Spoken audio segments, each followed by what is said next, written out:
Good morning, everyone, and have a great. It's a very wonderful morning. In fact, welcome to the exclusive webinar on essential education for accelerating creative careers, organized by Digital Learning Magazine and presented by Adobe. This is the Engineering and Architecture Institute's edition for it, and we all understand that there's a strong need for discussion, for exploring the need for essential education and how the careers can actually be made more creative. And with me, I have some eminent panelists from across India. Let me welcome all the panelists for you today. We have with us Professor Sasmita Rani Samanta. She is the Vice Chancellor, Kalinga Institute of Industrial Technology, Bhubaneswar. Welcome, ma'am. Professor Dr. Raj Singh, Vice Chancellor, Jain, deemed to be University, Bangalore, Karnataka. Welcome, sir. Dr. T. Sasi Prabha, Vice Chancellor, Satyabhama Institute of Science and Technology, Chennai, Tamil Nadu. Welcome, ma'am. And Mr. Supreet Nagaraju, Head Education, Digital Media, India and South Asia, Adobe. Welcome, sir. So I would now hand it over to Mr. Supreet Nagaraju, who is also the moderator for the panel discussion, to take over the session. Over to you, Supreet. Thank you, Tarnum. First of all, let me thank all the co-panelists and eminent, bunch of vice chancellors and academic leaders of your rights. More so from the engineering and technology space, who are contributing to the economy's talent pool in a very, very big way. First and foremost thing, let me welcome all three of you. Thank you so much for joining in, and the next 60 odd minutes, I'm going to be posing few pointers, questions, thoughts, deliberations, and we will have meaningful conversations and some takeaways at the end of it. So with that, let me welcome you all from the audience. I know it's a beautiful sunny day, at least back in Bangalore and the rest of the country. What interests me the most is that we are in a zone where we see smiles and chubby hearts on all your campuses. That's a first and most important aspect of it. So we see smiles, we see young energy, and we see a lot of enthusiasm on the campus, which is good to see. That's the first part of it. And we would love to see that happening across the country. The second part of it, which I'd like to bring upon, is we're in the midst of digital first. We're no longer in the era of saying that hey, digital is coming forward. We are in the midst of digital first, and I would hate to use the word post-pandemic era. We are in the era of future. We're in the era of experience future. Now, given that background, I would like to start my conversation, with all the eminent panelists here on what does the future of your campus look like? What does the future of digital look like? And where are you in this journey? In this journey, and what are your thoughts around it? Let me start with Dr. Shashi Prabha from Satyabhama University. Ma'am, your thoughts on this topic, and then we'll move over to Dr. Raj. Yes. Yeah. So the topic itself is very different and interesting because last few years in the webinars we'll be talking only on the pandemic, NEP, all those topics repeatedly. But this is a little different. Essential education for accelerating creative careers. So as Adobe is sponsoring for this event, or Adobe is coordinating this event, the creative careers really matters because now as an engineering institution, we as a university and most of our programs on engineering, and the importance of Adobe and the creativity of the students in all disciplines matters. And we have introduced recently the design thinking innovation for all the engineering students. Design thinking and innovation with respect, irrespective of any field of engineering. So they need to study this course. It's a 3-credit course we introduced last year, which is actually going to hinder the creativity of the students.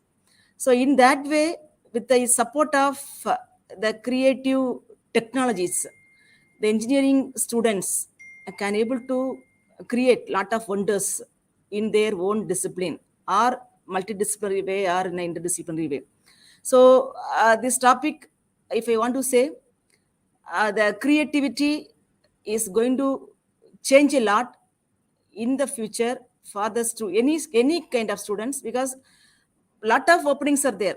Whatever may be the field, the openings are there, and I personally, I won't say we have the employability issues in the country. So we have a lot of unemployability. So we have huge scope for all the field, provided the creativity needs to be hindered in their institution level to the students. So with this technological support, with the support of the administrators, if we can able to design our curriculum in such a way that the creativity component is also imparted to the students during their course of study, surely we can able to bring out good technocrats or good engineers or good graduates to the industries, to the society, or to the world itself. So with that, I would like to tell my other points in the next round. So just Thank you, this, ma'am. because I am really happy with the topic, and this topic is really giving a light to the academicians like us, that the creativity component of all the courses is a need of the hour, because we need to have a separate topic under this creativity, and we got to give some problem statements to students based on their field, with the support of the multidisciplinary component into the problems. And we should give the options to the students to create something before their graduation. Okay, so thank you for the opportunity. Thank you for your words, Dr. Shashi Prabha. Dr. Raj Singh, if you may kindly share your thoughts on the University of Future, University of Digital, and your current outlook. Thanks, Supreet, and thank you, Elets and Adobe, for having me this morning to join the distinguished panel. Whatever I say, please take it as coming from a university which is already A++ in Category 1, and we have implemented National Education Policy. Even though topic does not suggest post-pandemic and NAP, I think whatever we do, we have to do in the context of NAP implementation, as well as the new normal, which has evolved and still evolving because it's dynamic. There's nothing like the new normal, and it will keep on changing. I also am mindful of the fact that in our university we have engineering a school which is very large, but we do not have architecture. But in my previous stints as vice chancellor, we have had architecture schools, and I've had the fortune of leading one of the best architecture schools in India and private sector. The pandemic has affected us in so many ways, but coming to education, as we rise out of the pandemic, few things have become very, very clear to us. And one is that not everything needs to be taught in the classroom. There's some part which can definitely be taken out and must be taken out of the classroom, particularly the theory part. It has been proven for long enough a time that theory can be taught equally effectively in an online mode. Synchronous, asynchronous, I'm not here to debate, but any of the forms, it can be done. The online teaching is no more a bad word, because I remember 2014 when somebody proposed online module for the first time. I'm reminded my encounter with one of the founders of Coursera, a Daphne Collar, and one of my colleagues, vice chancellors, asked her a question that can you really replace face-to-face teaching by online or by remote learning? And the answer from Daphne Collar is still fresh in my mind, and she had said that, Professor, distance learning starts from the second row in the classroom. Only first row is with you in face to face, rest everybody in distance learning mode, and it's proven to be so true today.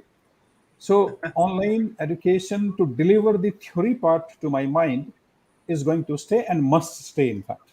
Why I say must stay? Because some of the weaknesses of our education system, which was pointed out that we have been blamed, though an unfair share has been attributed to us, of producing unemployable graduates. Things are not as bad as they're painted to be. But yes, we have been blamed, and we accept that fair share of blame. One of the most important reasons for that has been we have restricted students to classroom far too long in the day or in the week, because we have not allowed them to move out. This online part will save a lot of time for us to make students work on things which we have been wanting to work, and always we had paucity of time. As a university, the future looks like that we will follow a very, very compellingly simple model, which we have tested, which we have decided to follow. One third, which comes very well within the 40% limit of the regulatory bodies. One third will offer online and mostly theory part. It has been decided, it's been tested, accepted, approved. One third of the time, students will remain in the campus or in the classroom for essential things like laboratories, till the time we turn into AR, VR based simulators and remote labs. But some part will continue to be in face to face mode, and some essential discussion with the professors, which needs a group kind of thing. Though we have alternative of online, but it has been found that in face to face mode is more impactful. And the third part, which is the last one third, we have decided to shift students to outside the classroom and possibly outside the campus. Because it's only then we can bring in that research orientation and field based project orientation. Because today, universities, particularly, and innovation system of the country in general has to respond to changes which have ignored so far, and we have been labeled, and rightly so, Brahmanic in nature, where we just hypothesize certain concept and leave it there. It does not lead to innovation and practical solutions for industry, society, or the community, for that matter. If not now, we can never do it, and for that, we believe, we have seen, and we have approved and decided students have to move to the field and work with the people outside. So this one third or the three parts of education delivery will be seen in future as far as the pandemic effect is concerned, and it's a conscious decision. And naturally, I have already highlighted indirectly that role of technology in delivering the first one third, and also giving access to research material is going to be very, very significant about it. Thank you so much for those, very valid points, Dr. Raj Singh. I definitely subscribe to the fact that practicality and experiential learning needs to have a higher weightage. Ideally, as an industry leader, I would recommend 80-20, 80% practical and 20% theoretical. But I know, I understand the, uh, you know, uh, classroom or the campus based on regulatory challenges that you all face. But yeah, we will work through it. We are in this journey together. So thank you. And with that, let me invite Professor Sashmita. Thank you so much for joining in. If you are ready, may I? Um, Yes. can you unmute yourself, madam? Yeah, thank you so much. Welcome. So we are discussing about the topic of, what does a university of future look like? What does a university in the digital era look like? And what is your outlook at KIIT University in Bhubaneswar? If you can share your thoughts briefly, madam. Thank you, Sukrit. Namaskar. Very good morning to all. And I hope that on these topics we all are discussing maybe every day in some platforms, that what really the universities will be looking after this COVID-19, and the type of disruptions have happened to the education sector. What will be the future of education? So, in that context, I would like to say that, of course, lots of thoughts, lots of practicalities, lots of experiences have come to education in last 2 years. And with that experience, I would like to say that in future, what I understand, there will be two types of education, because two types of educational institution. Because what I understand, the revolutionary change has happened to the education because of digitization. It will not go away. Anyway, the digitization will be playing a very major role. Of course, in last 2 decades, pre-pandemic also, the digitization was happening in a very, I can say that, rapid pace in education system. Of course, the COVID-19 has accelerated that speed. But in future, I understand there will be two types of universities. One is digital, inclusive, connected to the industries. The experiences will be coming from a different place, and which will be affordable, which will be cheap. And second type of universities will be there in the in this country or in the globe, that will be purely experience based universities, as we all visualize, or the big universities we see in this globe, that can be KIIT, that can be VIT, that can be all big IIT campuses or anything. The big universities where the universities are offering the multidisciplinary courses, the courses of different discipline. The universities, those who have brought industries closer to the universities, those who are brought societies closer to the university, or the students can get all social, intellectual, industrial, human perspective in the campus. So that sort of universities also will be there. And normally what we find today also, the students, those who come to the universities for studies, they don't only come to get the lecture, or they don't only come there to attend the classes, do the practicals and complete the courses. They are having different level of expectations or aspirations today from the universities for the students.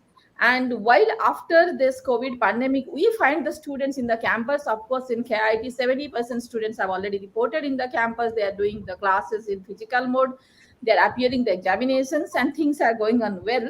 There, when we try to understand their perspective, the experience will matter a lot. The engagement with an academic institution, with knowledge, with intellect, with innovations for 3, 4, 5 years of studies in the universities will be playing a critical role in the life of the students, or the student those who want to get the experience from the university.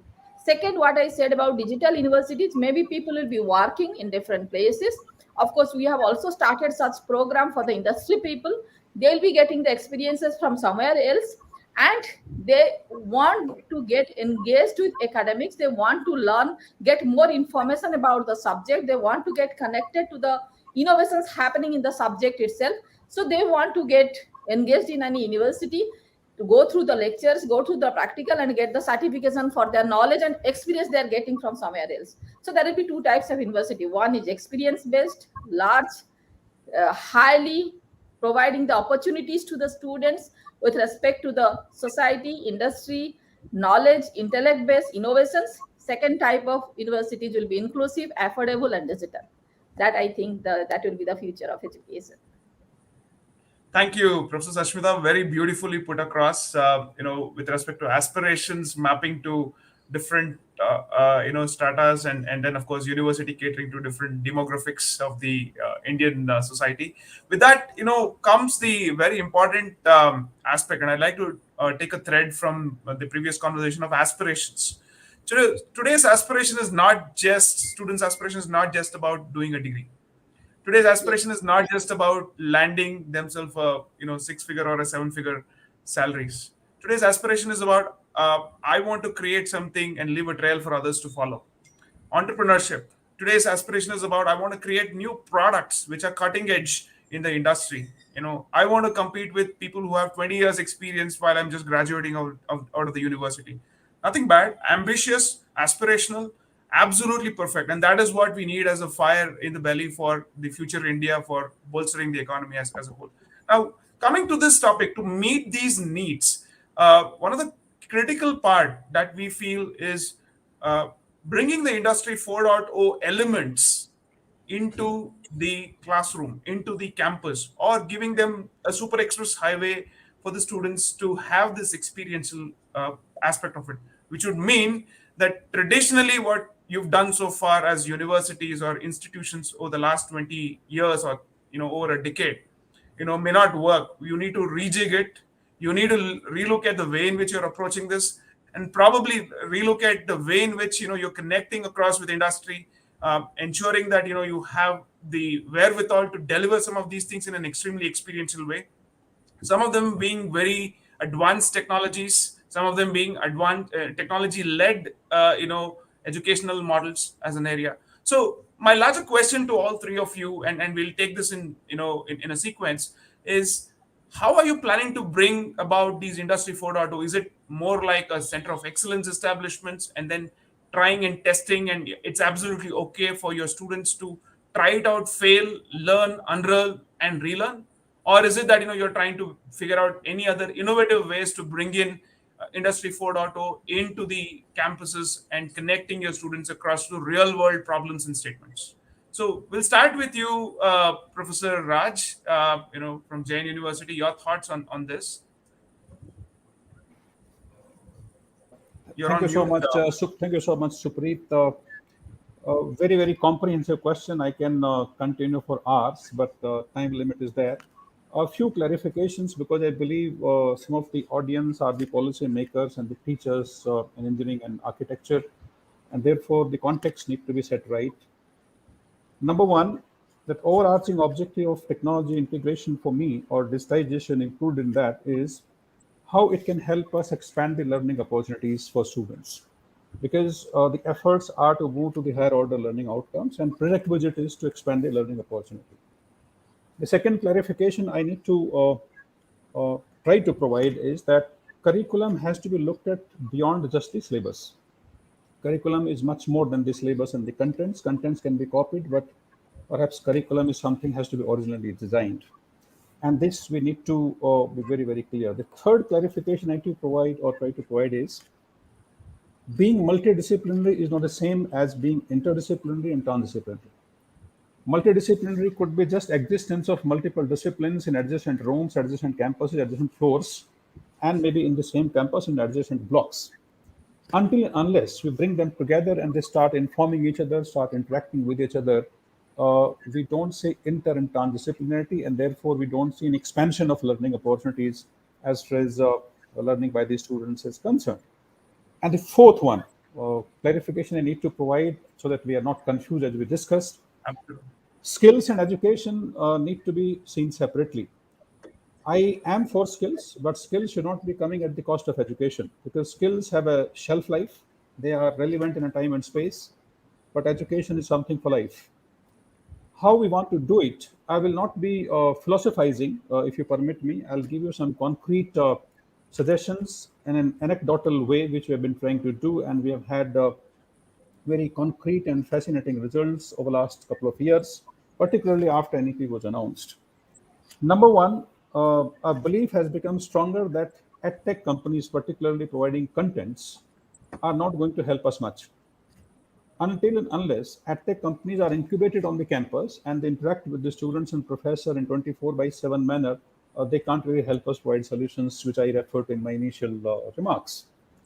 The second one is that until and unless we institutionalize innovation and research, our delivery, our output is not going to be much. We have seen the history of independent India where we established specialized labs. They couldn't deliver really much. And if you look at purely in terms of patents filed, I just compared two neighboring countries which are comparable even in demographics.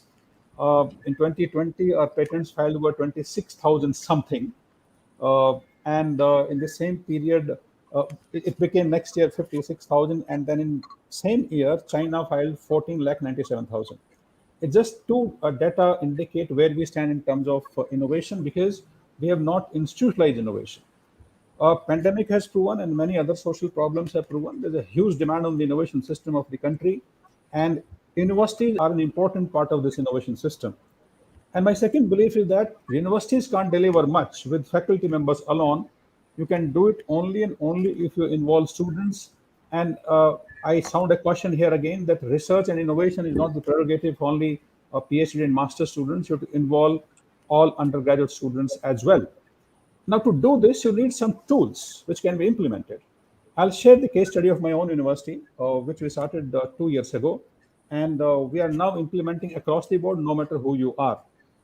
And one of them is that a project has to be taken by each student, no matter who you are. It's a group project, and the group members will come from different disciplines. For example, if 5 students are working on a common problem, they come from engineering, architecture, design, management, law, and whatever disciplines we have. It's a transdisciplinary project.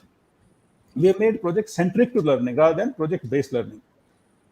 And then we have created a lab for this because we also want students to learn the nuances of business as they develop entrepreneurship as a concept. Is that from the day they enter the university, everyone will be made to work on a real business. And a test has been, the beta testing had said that they are not only able to earn the fees they pay to the university, but they can also support the parents. And when they graduate with, depending on the duration of the program, 1.5 years, 2 years, 2.5, 3 years of work experience. Because I give example for engineering, particularly computer science and electronics, which we tested and we're expanding to every other stream. After every two classroom, we have a company which is working on live projects, software and electronics project, and students work on the projects they get paid for. As for the company is concerned, they have projects from real life from world over, like any other company has, and we are able to offer them solutions at almost 50% price, out of which 50% gets paid to the students, and thus they walk out with experience and they would have recovered their fees. And what we did in 2 years, we tested with a small sample. We gave them in the admission letter itself that by the time you graduate, you'll recover your fees, and they more than recovered. And we are now mustering the courage to extend this to all engineering students. Whereas other students will be working on projects, some may involve sales, some may involve other business opportunities, developing of apps, developing a portal. Every student, therefore, will be engaged in real life. We are naming it Kalpavriksha. It has been tested for 2 years, and from July this year, it's available to every alumni and every student of Jan.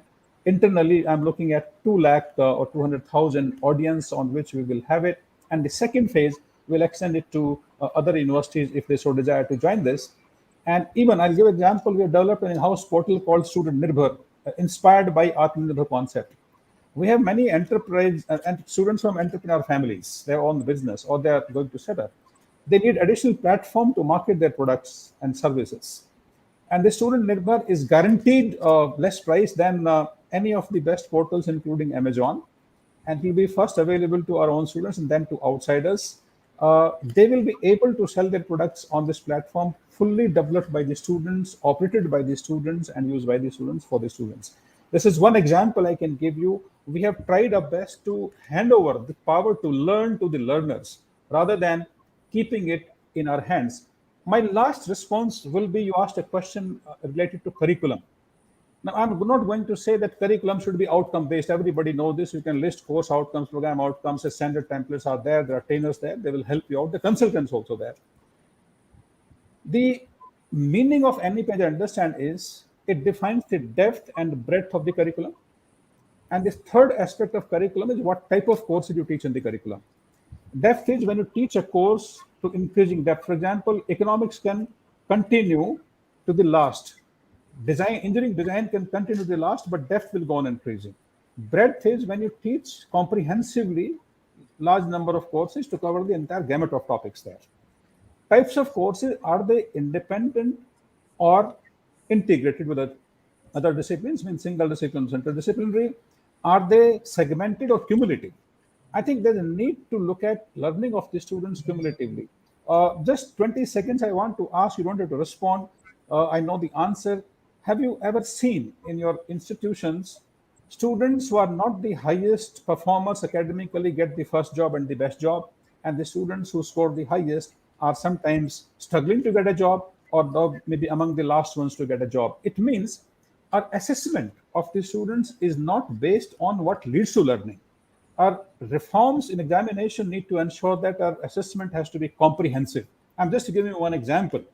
And therefore, we want them to perform and learn and capture this learning into our assessment scheme, because we don't want to make it just examination based. We want to make it assessment based, where I'm able to tell the industry clearly what my student knows, what he does not know, what he can do, what he does not know, in a written format and also demonstrated kind of format. So combination of depth, breadth, and the types of courses brings the complexity of the courses. So what we decide, very simple. Let's say semester-wise we list the courses. We list as per the compliance, lecture, tutorial, practicals, how many credits are there. You all know, but what kind of weight is given. We have just added two more columns. One column is the delivery mode. And there are three options: face-to-face, online synchronous, online asynchronous. For every lecture, you have to fill the mode of delivery. And we have already integrated about 22% online. And we have scope up to 40%. And that's why I said we are going to make it one third. Another column we have added is, we don't want students to acquire certificates extra. that you go for 1, 2, 3, 4, and from LinkedIn, Coursera, so many portals are there. What you've done, that please include in each course what skill, software, or database you will train our students on. For example, accounting should be taught on Tally rather than getting a separate certificate on Tally. Or statistics should be taught on Excel and advanced Excel rather than Excel being a separate course to be taught. Handling databases should be a part of this. CAD CAM you should be able to design as a part of the class rather than acquiring a separate certificate from third party. Every course will have one skill, software, or database integrated, and most recommended is that go for open source code kind of softwares to be used, where you can also suggest improvements and suggestions. And believe me, in 2 years the results have been absolutely fascinating. We have stopped complete training for placement. We used to spend crores of rupees. Looking at the size of my university, about 24,000 full-time students, we didn't spend a single penny last year, and placements are much better. Students are more confident because we went for training the trainer program. We said the competency of the faculty have to be increased rather than you training directly the students. So I think these are some of the initiatives we have taken, where also we are encouraging a faculty to develop original MOOCs with the differentiation rather than using third party, because third party is available 100 institutions. I'm no different from them. Also, there's a mindset change in terms of administration and other activities. Simple thumb rule we follow is that automate the routine and humanize the exceptional. What we need to do as human beings, we should spend our Wow. time there and not in routine activities. That's where the role of digitization and technology comes in. The second role, as I said, third-party contents we're discouraging and encouraging the students to develop our own contents, and we want vehicles from people like you to deliver those contents in a controlled manner.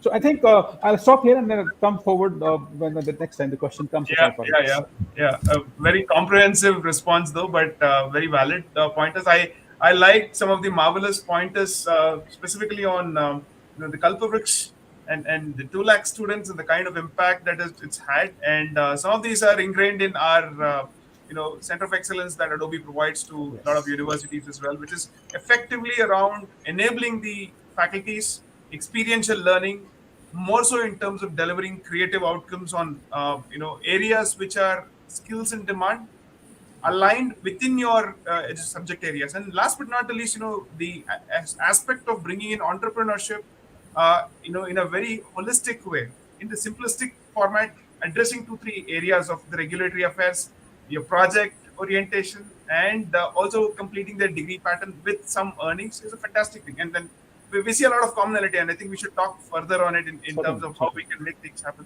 So let me move on to our next speaker. In the interest of time, I definitely request Dr. Shashi Prabha to throw some light on Industry 4.2 elements. What are your plans on these to be implemented in Satyabama University? Yes. Yeah. So Industry 4.0, we started implementing from 2020 batch onwards.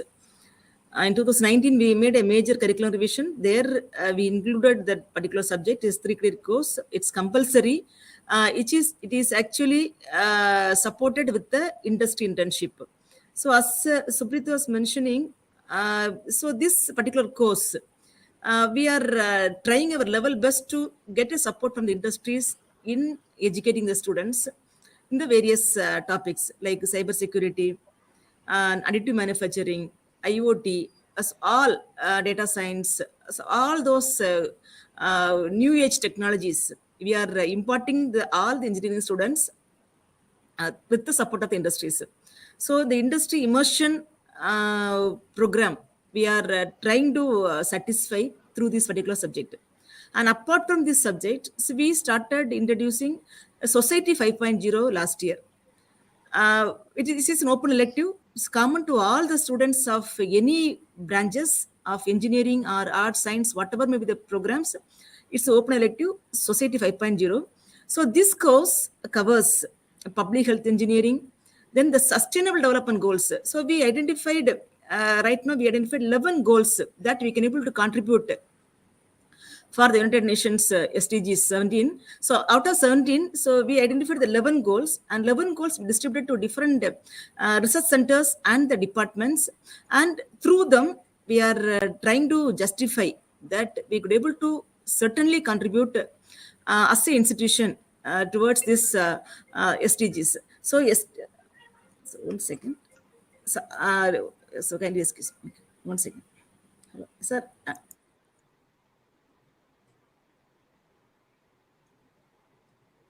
So while we bring in Dr. Shashi Prabha back, yeah, if you can uh, unmute. Yeah. yes. Sorry. So after Please this, continue. I'll go and come. Okay, I have got another one important meeting. So another guest has come. So after this, I'll go. So yeah. So design thinking. So as I told, this industry 4.0 and society 5.0 through this, with the support of industries and with the support of communities and NGOs, we are giving the students the platform to find out the solve the real world problems from the industries through industry 4.0, through the society 5.0. With the support of industries, we are trying to solve the societal problems also. And certainly we need a support of the industries to take these subjects or to the next level. As Supriti was telling, so we are more interested to establish centers of excellence with the industries. So right now we have centers of excellence with the HCL, with the CEDA, Gap, Gemini, Virtusa, Cisco, like that with the GE. So like there's so many companies. We have got the centers of excellence. These centers are also supporting. So we are interested to establish more centers of excellence with various institutions. So we are open in setting up the centers of excellence with industries, and we are inviting industries to the campus. We are like us. I think all the institutions will be are inviting the industries to establish their research centers within the institutions. So this is the need of the hour, because through that certainly we can able to impart this type of industry 4.0 to the students effectively. Okay, thank you. So kindly excuse me, I'll come back after 10 Yeah, minutes. thank you, Dr. Shashi Prabha. Let me move over to Professor Sashmita Samantha. Ma'am, a leading question to this one, of course, we've heard specific pointers on Industry 4.0, so I'm not going to repeat the same, but I would like you to throw light on, a slightly, tangential topic, which is more to do with how do you make this a reality?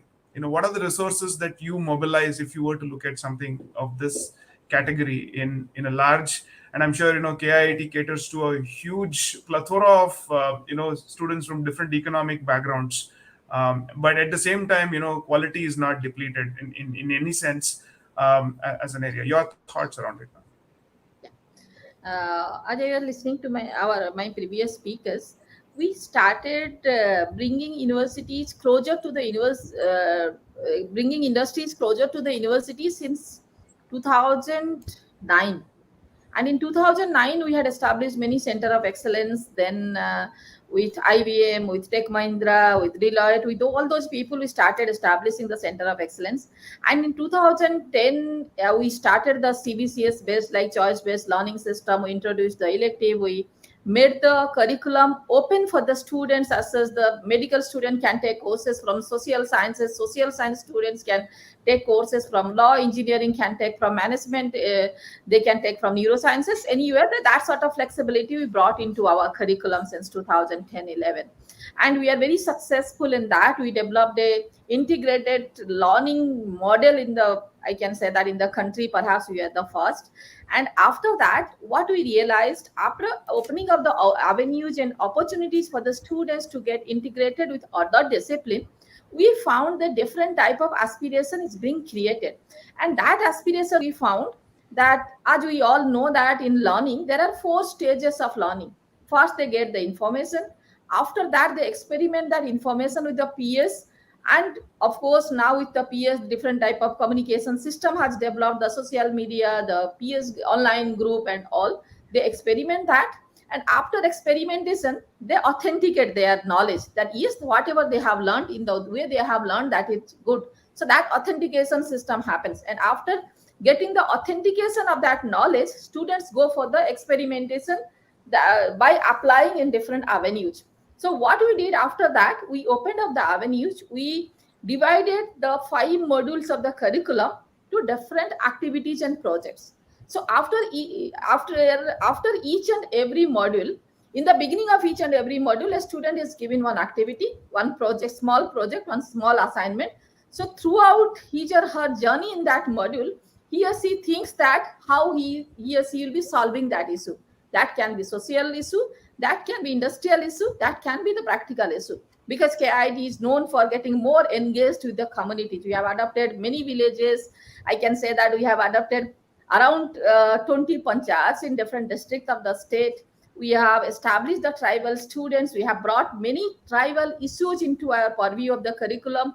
We are working on different regional issues like we are working on the elimination of some negative herbs in the lake of Chilka. We are working on malaria, what is the local problem of Odisha. So many issues we have brought into our research curriculum. So we try to give such projects to the students as such while they will be going through its academic journey for a particular subject. After completion of that subject, the learning outcome expected from the students and the aspiration of the student from that subject, both are matching together. So that is being ensured. Of course, we are having a very good incubation center. We are getting the #1 position in the country for innovations ranking by the Ministry of Education. And through that incubation center, around 150 enterprises are established.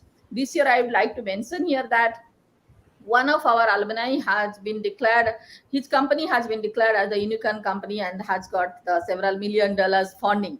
Mr. Gautam has done that. And many students, I can say we have produced around 1,000 entrepreneurs in the country. And abroad also, many students are having their companies in Europe, in US, in Africa, in different places. They are working together. So coming, our next step is that as we have developed an integrated model, from this year we have also revised again our curriculum after this national education policy. I can say that whatever national education policy envisions, maybe most of them are getting implemented in our university. But before that, we are not very confident what to popularize, about what we should be very loud to speak, because lots of restrictions are there from the regulatory authorities. But after this national education policy, we are trying to again restructure our curriculum. We are making the mandate that for getting the for getting the degree in any UG or PG programs, a student has to complete this many percentage of credits. Suppose in engineering, I am giving 160 credit for getting engineering degree. 160 credit is the mandatory requirement.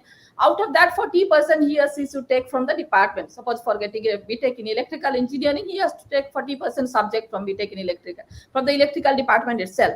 And other 60%, that will be open to the students. That, of course, a mandatory requirement will be there that this many for minimum, this many from humanities, this many from management, this many from social sciences, but most of the things will be open. So students, those who are engaged in different activities from the beginning, I can say that we start engaging the students in project activities in second year onwards. So they will be choosing the subject according to their requirement. And across the universities, we are following a particular academic program, as such that there will be no hiccup for the students who are taking the courses from any other discipline. So getting the UG and PG degree, the mandatory requirement will be there for a particular percentage of credit. And after that, it will be very open. And as I said that we have brought industries closer since 2009-10. In last 5 years, we have established many industries. We have given space to many industries to establish inside the university campus. One MNC is functioning very well with 2,000 employees inside the campus. Many small industries are functioning inside the campus, and the students are working on different capstone projects, real life projects. And of course, whatever Honorable Vice Chancellor of Jain University was saying, that it is being paid, it is being compensated by the industries. Of course, it is being done here. Also, the same thing is happening. Perhaps this is the model what other universities are slowly trying to develop, or all universities are trying to develop, and it will be the future. And as we are seeing in almost all the international universities, the research center of the universities are particularly sponsored or adopted by the industries. That culture yet has to come. Though I see in last one decade that industries are interested to come closer to the universities. We are working very closely with Intel, we are working with Microsoft, we are working with many big MNCs. But now we find in last couple of years, they are very keen to get involved with the university academics. They are, of course, we have made them the members of academic council, board of management, but now we find real perhaps requirement is there in the industries also to come closer to the university. And one thing I will not agree that about the relevant skill, because we all being in academics, we know that we are saying technologies are becoming disruptive in every 3 months or 6 months. We are saying the life of any system concept is maximum 1 month to 2 months today, and every time we have to evolve again. So we have to train the students. As we all understand, mind is the most powerful unit of whatever we are doing. It can be computer, it can be technology, anything else. That how that mind getting engaged with a particular subject, that knowledge whatever they are having, with time, with the surroundings, with the requirement of the society, the how quickly the person can empathize, he or she can perceive, and he can evolve. Assess the with the evolution of the technology, the person will be evolving faster to stay ahead of the evolution, or stay ahead of the disruptions. So that sort of grooming, that sort of training is very much required. Of course, skill, we have to go for the development of the skill of the students, which will be matching to the requirement of the time to be employable. But apart from that skill, engaging the student intellectually with a particular subject. Sometimes I give this example. While we make a multidisciplinary research team, we go and see that how a dam is impacting a particular area. While an economist is coming here, suddenly sees that what will be the price of this activity. If any physicist is going, he's saying that how this technology will be changing. If any management person is going, he is saying that how the governance will be there, what will be the participation of government, industries, what will be the participation of the university. So in that way, the getting engaged with a particular subject, and being passionate for that subject, and knowing the ways that how to connect with the world, connect with the society through the subject, I think that learning has to happen in the university campuses. As the generations we are teaching in the university campuses, they will be much smarter. Perhaps we are talking about skilling, reskilling, re-reskilling. Perhaps reskilling, re-reskilling will not be required if we all are very much aware about that, and training our students in that way, that they are intellectually and knowledge-wise they are relevant. They are owning their subject, they're owning their intellect, and having enough courage and confidence to run and grow with the subject, grow with the technology, grow with the system governance process, whatever is growing in the way the society is growing. They should grow more in their minds, should grow in much faster way intellectual. Thank you, Professor Smita. Thank you for those, keen pointers. Some very interesting, point of views that you brought up. Now, let me move on to my last topic of today's conversation. Not so much about the reforms, though, slightly around the delivery model itself. One of the things that I firmly believe is learning is definitely not a spectator sport at all. It's a two-way traffic. Action and reactions are equal and opposite, right? One of the startling data facts that I've been trying to still grapple around it, and with many of you are also doing, is some of you are actually at the helm of achieving what you need from an overall learning outcome standpoint. But if you look at the overall demographics of the higher education system in India, we are about 44,000 odd institutions across the length and breadth of the country, and almost a crore plus in terms of the higher education quantum of students.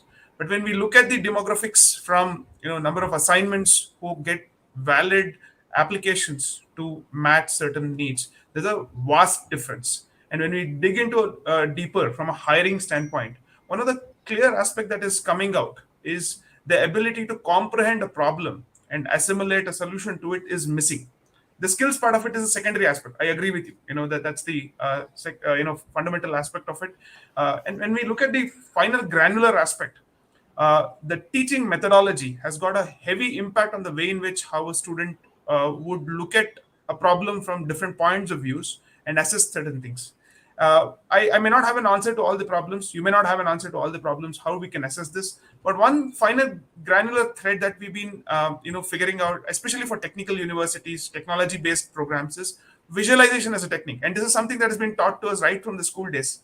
Make a point, share a example in a diagrammatic fashion, and then give your, assessment around it, more like a QED kind of a model, right? So, are we missing that thread?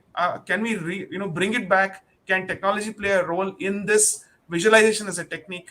Is something that I wanted to briefly touch upon it. In the next, maybe if you can take 2-3 minutes of your time, share your thoughts on the mechanism by which we can effectively deliver, some of these, outcomes. Dr. Raj, if I can get your perspective. I couldn't agree with you more, Snagaraja. Ultimately, how you deliver in the classroom, how you engage in the teaching learning process matters. I can have great plans on paper.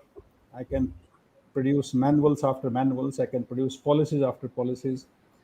I often say that what happens in that magical 1 hour ultimately matters. Nothing else matters. And where we as teachers are the most autonomous people. Nobody can intervene. I can decide how to deliver. Nothing stops me. At the university level, we need to create just an ecosystem. I did mention about project-centric learning. I didn't mention the second half of it. I linked it to the entrepreneurship activity. These projects need to bring out one of the three outcomes. By this, I'm not meaning that we want to make every student entrepreneur, because Absolutely. entrepreneurship does not mean owning an enterprise. Owning a company. Yeah, absolutely. Entrepreneurship also means being enterprising. Right. Entrepreneurship for me is a way of life. One of the Absolutely. three outcomes has to be ensured. It has to either come out with a patentable idea, if it is innovative enough, and you take 1 semester, 2 semesters, 3 semesters, go on till the time you develop it. The second one, either some of should be commercialized. And you will be surprised to know that some commercialization taken place even after 1 semester. Some may take 2 semesters, 3 semesters, and four, and some don't get it all at all. But the worst outcome will be a good quality publication and in different categories of journal. And believe me, Supreet, if I can ensure students and faculty working with this endeavor in mind, it serves my university outcomes expected by the regulatory bodies, accreditation bodies, ranking bodies. It addresses the need of the society because they need solutions to their problems, Absolutely. however small it could be. Otherwise, they don't need academic institutions. And that can be done only and only through innovative products. And as a country, believe me, 70 years after independence, government after government have been talking about poverty alleviation, and we have not achieved anything. This is the only way poverty alleviation can be undertaken, where a student can be a solopreneur or at least jointly with another student can earn 30, 40 lakh rupees, which you can't get in terms of salary. I think very simplistic approach here to have. Now, in terms of colleagues who are attending this webinar, I have just two, three things. For engineering, of course, it is less interdisciplinary compared to architecture. Architecture inherently is more interdisciplinary. I have seen assisted living concept, wherein engineers, designers, and architects and computer science engineers work together. Assisted living, I'll give an example. A house is designed where two elderly couple live there. They can't even move. The mobility is restricted. They place a chip on their body, which is linked to a smart robo, who opens the door when you ring the bell. It exchanges pleasant. I've seen it with my own eyes and ears. I've heard it. And in the meantime, if the couple has some medical problem, in real time it communicates to the hospital and medical help comes in there. And by the time they make them seated and ask about tea, coffee, good evening, ma'am, good morning, ma'am, the elderly couple is able to attend to them. I think these are the solutions we need to find out. The engineering people have to, let's, for example, go on to automobile. Uh, your autonomous vehicles. Now, this is not, according to me, belonging to one discipline. It's a multidisciplinary kind of thing. And I think what Madam said, engineering people have to now move out and reach out to people from other disciplines. Enough, because they have had this supremacy for last many many decades. But unless they assimilate the interdisciplinarity in real life, in day-to-day life, they're not going to help us much by solving problems.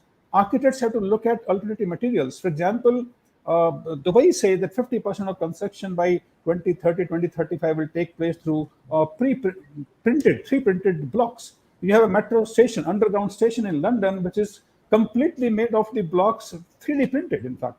So, whatever can be manufactured can be 3D printed. So 3D printing is an integral part of architecture for me, in fact. There's some of the concepts you need to look at. You need to look at the society, how it is evolving. For example, by 2040, 50, we will be an aged society. The world will have 2.5 million people who are above the age of 100 compared to 1.5 lakh right now. You need to support that kind of society and find solutions for which you start thinking right away. Green frontier industries will be on the rise. You need to devise production services to serve the green industry frontier as you move from agriculture to manufacturing to green one. I think these are the futuristic ideas, and this requires the imagination, as you mentioned. And technology, believe me, can help us a lot through analysis, predicted through artificial intelligence tools. You can help us in evaluating students objectively. That how should I change my evaluation next time based on the past results. It's not serving the purpose, in fact. In every walk of life, technology has a role to play. But as I said, automate the routine, but humanize the exceptional. We should not mix up the two. We should Yeah, not be adopting so much of technology without using it, in fact. One word of absolutely. caution at the end. That's all. Absolutely, absolutely. Very valid points. I And the echo last many. point about the revenue, you have said financial, you kept quiet on this. There's no other way except diversifying our revenue stream. And for that, Absolutely. my appeal to everybody that please establish credibility with the industry. They won't give a single penny otherwise. And that's the reason in India, 90% funding comes from the government, only 10% comes from the industry, unlike the West, which is just other way around. And this establishing of credibility can be only through quality research, which is highly cited the world over, and innovative solutions indicated through patents. Then only they'll accept your proposals and will be willing to fund. Believe me, industry does not mind failure or success. They want credibility that they can assign you the responsibility. I think all universities taken together, irrespective of discipline, we need to work hard towards establishing credibility with the industry, and the view that we are in the business of producing a brigade of unemployed people should be removed as soon as possible.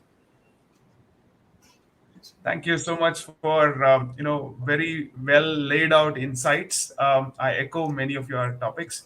Let me also echo a point which is specifically on this area. So unless and until ideas are poured out simplistic manner that can be visualized, which can be agnostic of language, because language is one major barrier across the length and breadth of the country. While we have amazing ideas, very beautiful brains in crores of students that we have across the country, reality is going to be that it is going to remain in those minds. It will not solve the lowest common denominator of our society. So with that, I just put one specific thought as an industry leader: please bring in technology based visualization as a technique into your respective classrooms. It's a very simple idea, but has got a exponential impact on the way in which how a student will start thinking and assessing a problem. Let me not prophesize it too much. I'm sure you all got the message. Let me move on to Professor Sashmita Samantha. Ma'am, your thoughts on the same subject, and then how could you democratize this? Given the fact that you have professors and faculty coming in from a different generation, and then students who believe that Google page 21, 22, 23 is not still not going to give the answer to them. Yes. Whatever I spoke previously, that we have brought the multidisciplinary, SAR says that this is interdisciplinary, whatever that is into the forum, or we have developed the learning opportunities for the students to take courses from other discipline. But here I would like to mention here that all the technology students, they have to have some knowledge about a particular domain. That has become very much required today itself.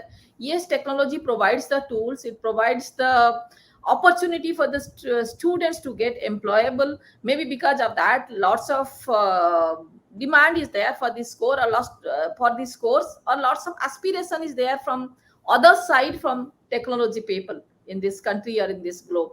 But get connected for a particular domain. We say to our students, suppose you are studying computer science, first you decide where you want to work, because now computer science has become the core of all the disciplines, and perhaps computer science has revolutionized all the discipline in this globe. Even today, if we talk about business learning, it is commerce, it is economics. I think today economics is not only economics, it is econometrics. If I say it's mechanical engineering, it is not mechanical, it's mechatronics. So in that way, computer science and communication has already transformed most of the domains. And but when computer science is having potential, so it has grown as a subject, so I can say that so huge or so broad, and it has become the requirement of the globe. It's very much required for the students to learn a particular domain during their studies in the university, that I emphasize, because there itself they get the opportunities how to apply the knowledge. So if they are learning today healthcare, it's not that mandatory that that student will be only applying computer science in healthcare industries. He may diversify, or she may diversify, but she should know that how to apply the knowledge of computer science in a particular field, and to develop that field or revolutionize that field on his or her application, in his or her innovation. the applications of the innovations and getting the feel of that, getting experience in the university campus and getting handholding from the seniors, the faculties, the industry people to come out with new ideas and experiment. I think that will be the best thing to stay connected with the time. And I think through that only the relevance of the education can be maintained in the university campus. And whatever you are talking about, unemployed or the students are not employable, perhaps we can come out of that era.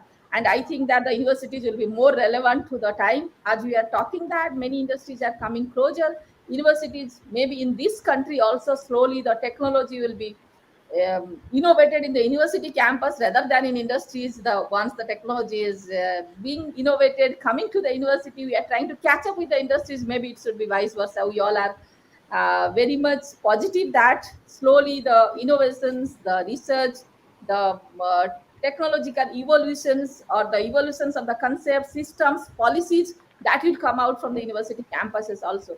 And suddenly we find in government sector in this country, the national leadership now wants the university is to get engaged with the public policy formulation and also for the evaluation and for improvement. So in that way also the universities are coming closer to the decision makers. And maybe in next 4 5 years or 6 7 years, the time is not so late, or it will not be too late, of course, for the Indian universities.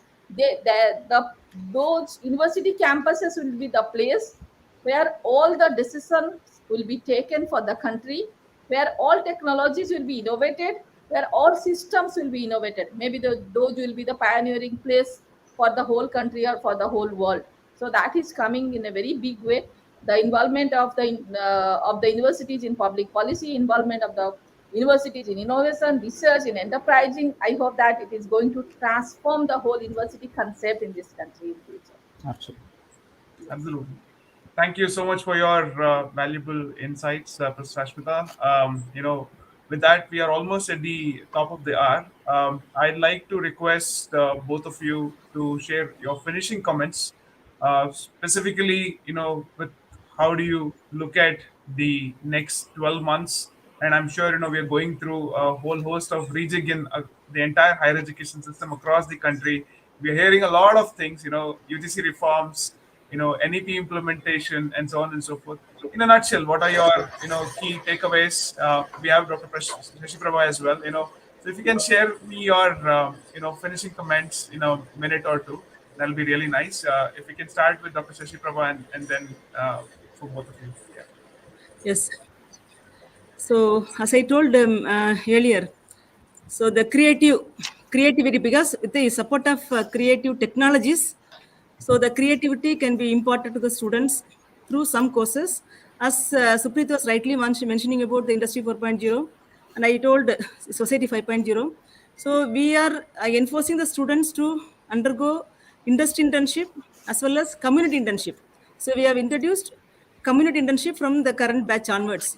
So that they can able to identify the real-time problems available in the industries as well as in the societies, so that within their period of graduation, they can at least try to solve those problems identified by the industries or from the societies. So with that, we need the support of the industries also. So as I already mentioned, the industry immersion programs, we wanted to, because almost all institutions are now interested to educate the students through our industry experts also. So that we have made the initiation, and with the support of the centers of excellence. So we have established a few centers of excellence I already mentioned. So we wanted to establish more centers of excellence, particularly with Adobe. Now Adobe is here now. So we wanted to establish centers of excellence with the support of your technology. So surely we can able to create more creative graduates to the society, to the industry, and to the world. That's my comments. Thank you. Thank you so much. We'll be happy to assist you in your journey on the Yes. creative technology and COE. My team will be in touch with you, ma'am. And definitely, we would also like to invite all the higher education leaders on the, from the audience to take a, hard look at, does it make sense to you from an Adobe standpoint or any other industry center of excellence standpoint? And if it is meaningful enough, talk to us. it's the first conversation is always about assessing whether it makes a fitment, and then of course industry is always going to give a red carpet welcome in terms of the initiatives. With that, let me move on to Dr. Raj, your finishing comments. Well, I would only say, straight that in the history of higher education, there have never been time before that we had so much of autonomy. Today, what is required is that we need to deliver, and we have nobody to complain. We have to only and only blame ourselves if we're not able to achieve something.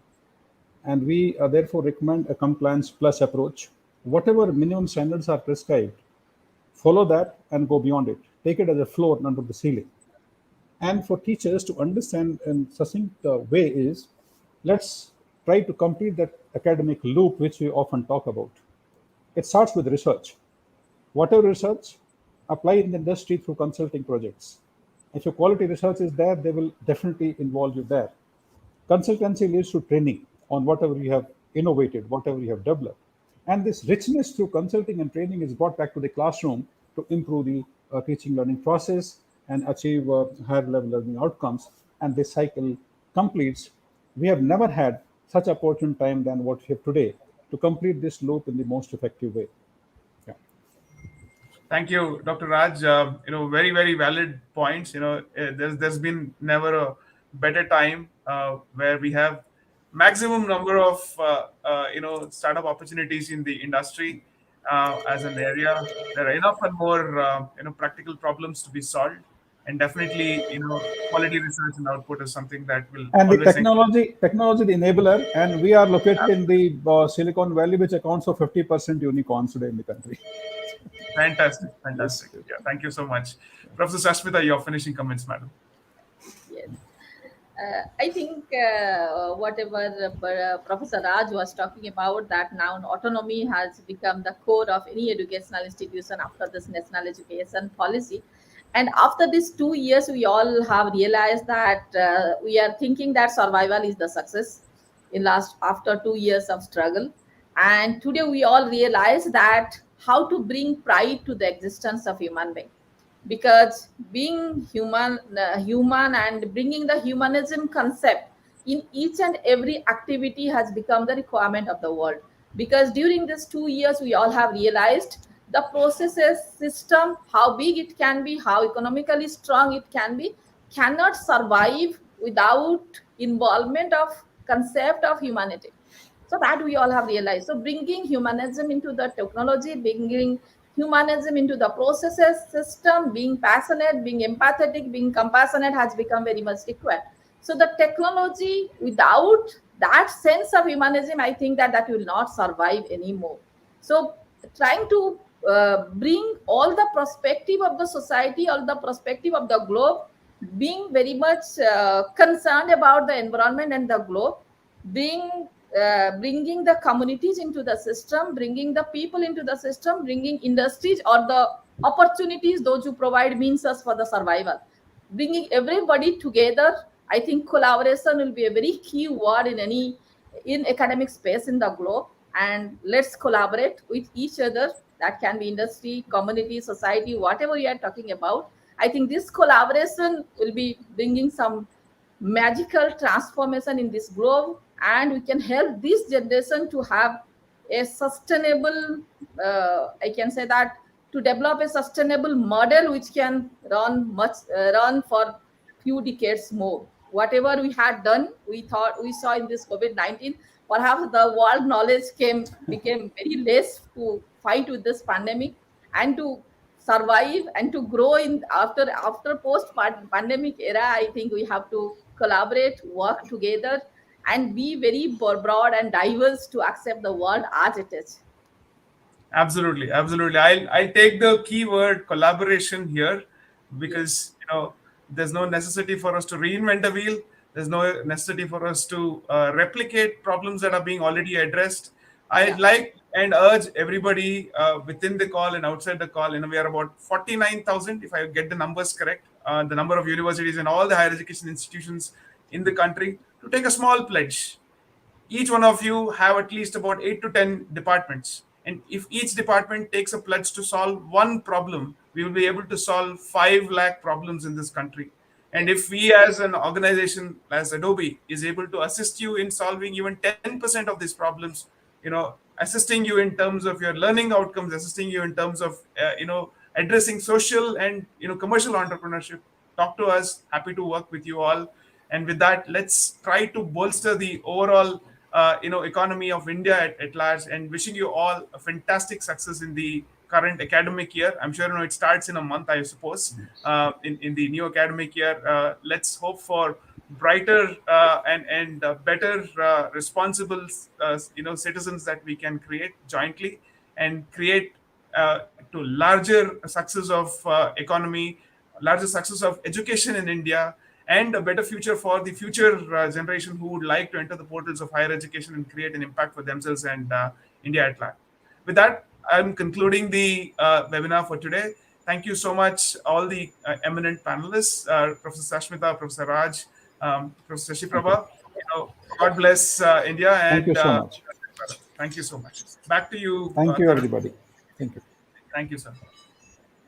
Thank you so much, Supreet. And that was a wonderful discussion. In fact, I was hearing backstage, and it was indeed a very wonderful discussion. I heard Professor Sasmita Rani Samanta giving her views, Professor Dr. Raj Singh giving his views, Dr. T. Sasi Prabha giving her views. And in fact, you've been a wonderful moderation, Supreet, because it was wonderful listening to your words as well. So thank you so much for being a very, very great moderator here. Thank you to all our panelists for giving us time and being a part of this event. It was wonderful having you all and discussing such important topics which are much required to bring the much needed changes in the curriculum. Thank you so much and have a great day. Thank you. Thank you. Thank you all.